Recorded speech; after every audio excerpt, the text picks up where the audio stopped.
Magandang buhay mga mi! So for today's video, magpe-prepare po ako ng breakfast ng aking mga amo. So ayan, so meron po tayo ditong tofu saka egg.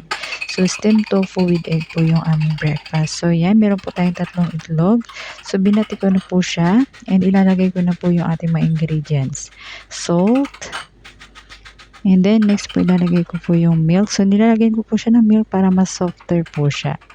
And yung sesame seeds. And yung konting chili para meron po siyang konting anghang. And yung pinaghalong sesame oil sa patis. And yung black pepper.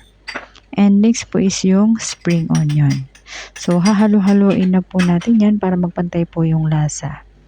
And itatransfer ko po siya sa mas malaking bowl kasi pag mix ko na po yung itlog tsaka yung tubig. So dapat po isakto lang po yung ating tubig para po mabuo po yung ating steam egg.